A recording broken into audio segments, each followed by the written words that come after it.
Hi, welcome to Manas Shil YouTube channel. Before we start, kindly subscribe to my YouTube channel. Thank you. Let's start the video. If you haven't watched the previous video, I'll link it in the description box, or you can click here. Tensura Volume 19. Chapter 4. The Gathering of the Giants.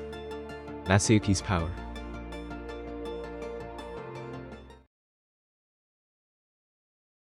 Valgrind was in dire straits.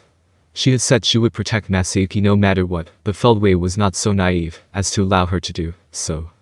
I've been made a fool, haven't I? Valgrind, are you going to take me with one hand? Yes. Unlike you, what is that presence? Feldway, who had been on the defensive until now, unleashed the power he had been hiding before Valgrind. It was just as powerful as Valgrind's. No, it was even greater. You probably thought that you had parallel existence anyway, but I can use it too. If you're planning to go help Masayuki, I'll do my best to stop you. Tisk, you still have that disgusting personality. I hate you. Is that so? That's a shame. Valgrind frowned when she heard Feldway's curt reply. In the ancient past, Feldway had been a lieutenant for her brother Veldanava, who had also complained to Valgrind. Remembering that time, Valgrind became even more irritated. Besides, the reality of the situation was harsh. Valgrind had her hands full just dealing with Feldway, and Tensura, who was the most reliable, was facing Vega herself. In that case, there were not enough allies to go against the 4 evil dragon spawns. I guess I underestimated Feldway too much. Was it a mistake to leave those 3 out? No, it would have been impossible to maintain the material area otherwise. Without minutes, Bernie, and Jiwoo, the strength of the material area would have been weakened. In that case, there would be no way to stop Vega from forcefully rooting into the ground and feeding on the evacuated people of the royal capital for energy.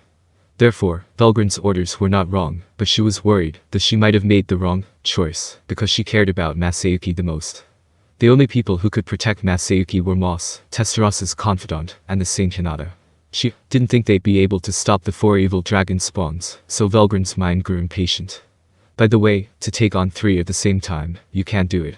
I appreciate your understanding, but can you please stop looking at me like you're disappointed? I'm trying my best to. She could hear the conversation between Hinata and Moss, which made her worry even more. Hinata and Moss were each restraining 2 of them. But that was the best they could do, and it didn't look like they could defeat them. In fact, this was a pretty good fight. They were only just able to deal with evil dragon spawn, because they had little experience in fighting them, and the 2 of them were outmatched in terms of combat ability. It would be absurd to expect more than this. And Tensura as well. The material area is finally complete. So what? It means that I can now destroy you without restraint. It was all well and good until she told him so and launched her onslaught. But after that, Vega's indestructibility made it difficult to fight him. Tensura's skill level was by far the highest. Despite the fact that Vega's existence value was several times greater, he was not an unbeatable opponent. And yet, Vega had evolved in the middle of the battle. He had eaten arrows and gained his power. And now, something happened that made things worse. Unbeknownst to Tensura and the others, Mechel's time stop had been activated. Valgrind and Tensura were the only ones who felt confused by the discomfort. Both of them immediately realized what had just occurred. Even if they panicked after time began to move again, everything would already be over. Because they understood that, the 2 of them did not panic. However, there was just a small opening. And to that extent, Masayuki's lucky field should have been able to overcome it. However, when she felt a strange sensation for the 4th time, something happened to Masayuki. Masayuki fell to his knees on the spot. He was exposed to sudden dizziness, but at that point, the effects of his power had disappeared. Masayuki. Valgrind's worried voice rang out. Hi. You shouldn't look away from me. And then Vega attacked, taking advantage of Tensura's opening.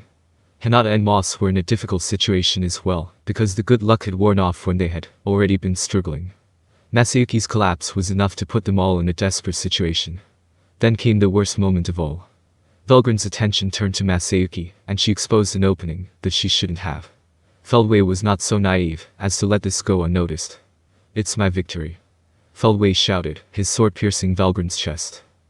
Masayuki could not comprehend the reality of what was happening before his eyes. The woman who smiled fearlessly, confidently, and always took care of herself, no matter what the situation was kneeling on the ground, holding her chest. This was something that should not have happened. Feldway was an outrageous monster, and he was no match for him, and if Grin-san had been defeated, there was nothing he could do but run away, but he didn't care about that.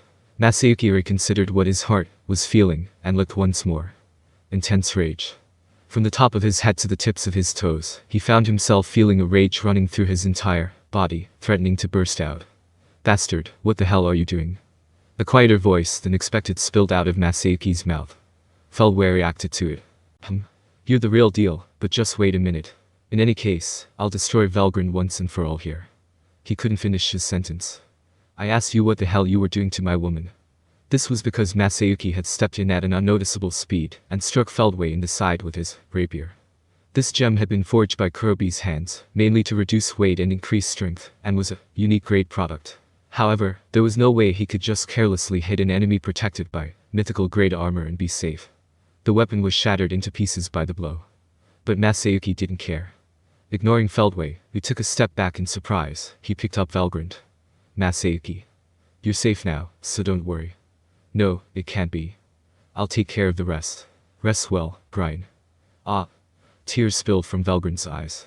That name was a nickname from her beloved, and there was only one person in the world who knew it. Welcome home, Rudra. Yeah. It's only for a little while, but I'm back. And then, Rudra, who was inhabiting Masayuki, smiled. From here on, it was time for a counterattack. Feldway furrowed his brow in displeasure. Rudra, what kind of nonsense is that?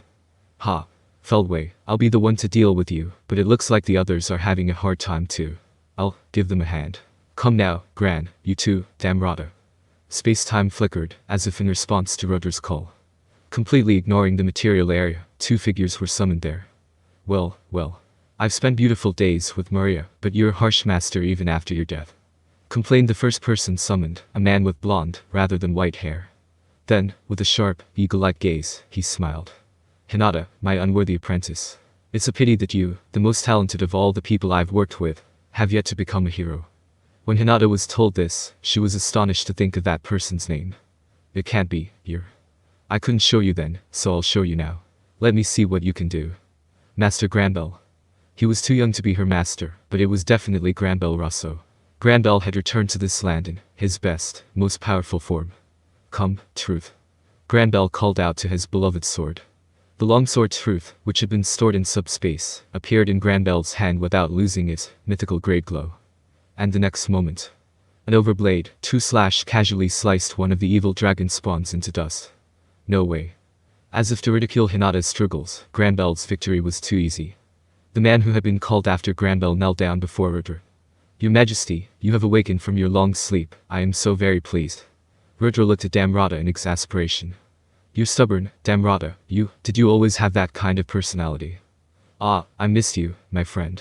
I went through a lot of trouble because of you. Sorry. I don't remember, so I don't know. Yes, that's right. That's the kind of guy you are. I knew it. Damrada was indignant, but hot tears were flowing from in his eyes. Don't cry, it was my bad. Not exactly, but that's good enough. You've kept your promise, so I'm satisfied. Even reincarnated, Rudra was still Rudra. Rudra, to whom Damrada had sworn his loyalty, had rejected the control of the Demon Lord, and aimed to establish a unified nation, a world where everyone could live happily and harmoniously by their own hands. The establishment of a unified nation was his goal. However, due to a series of tragedies, Rudra lost sight of this dream, and his heart had become worn out. He regretted the days when he was powerless to do anything for his master, but now. In this boy named Masayuki, the former Rudra had been brilliantly manifested.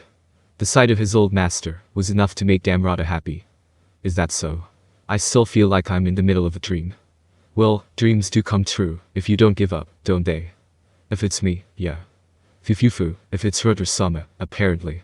Well, I don't want to talk too long, and I don't want to lose to Gran, either, so I'd better get going. Damrada, with a refreshing smile on his face, ended the conversation with Rudra. He then stood next to Moss with an unhurried gait. The great demon that has tormented my empire for so long, how unsightly. Tisk, I've got my own problems at the moment. Is it an excuse? Well, I'm not interested in hearing it. You're back to your old self, I see. Of course. I have always been Rudra's friend and His Majesty's loyal servant. I can't help but cut corners a bit while His Majesty is away. We're not enemies now, but well, I guess that's fine. Moss said, shrugging lightly. Smiling back at Moss, Damrada took a step forward.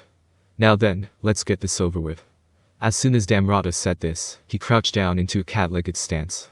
Putting his weight on his right foot, he became one with the earth, and performed a warp movement, as if he were gliding across the ground. By a principle different from the ancient martial arts gait, Damrada's body moved forward like a cannonball. And then, just like that, he crossed paths with the evil dragon spawn. Holy Supreme Crumbling Fist. From the part of the body that was struck, Damrada's fighting spirit was transmitted to the entire body. There was no way to block it, and it disintegrated the entire spirit of evil dragon spawn. I'm relieved to see you're still as good as ever. Moss complimented him, sounding really unhappy. Then I guess it's your turn next. Of course it is. Moss agreed, thoroughly unsatisfied to his core.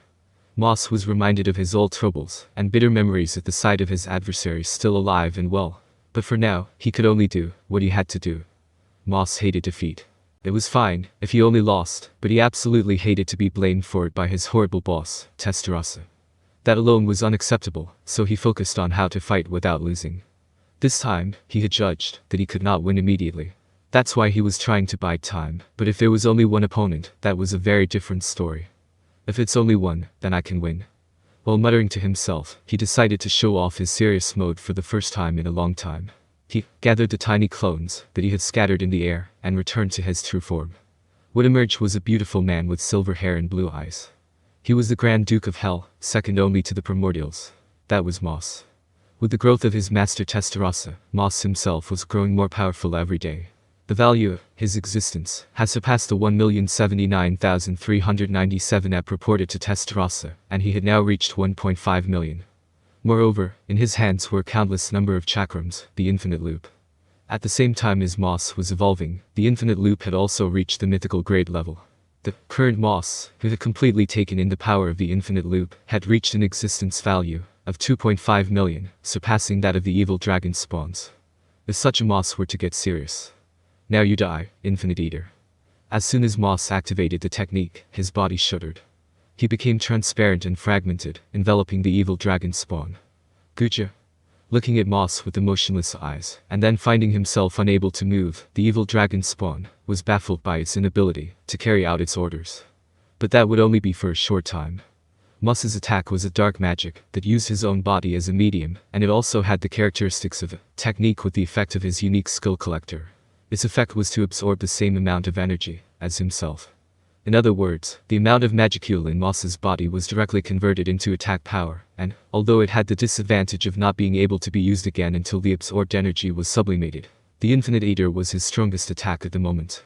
If he used it, he knew it would be useless for a while, so it couldn't be used in a crowded battle. Rather, it was a technique that was difficult to handle, and had few uses, but in this case, it guaranteed Moss an overwhelming victory. That's still a hell of a move. I wonder how many of the generals have been eaten. I didn't use it much on the weak ones. Maybe you were in a hurry and got unlucky. In the first place, I don't want to hear that from someone who uses a poison that can corrupt the mind and slaughter demons. Just let it out. Damrada and Moss praised each other's performance in a way that looked as if they were trying to humiliate each other. Thank you for watching. Hope you enjoy it.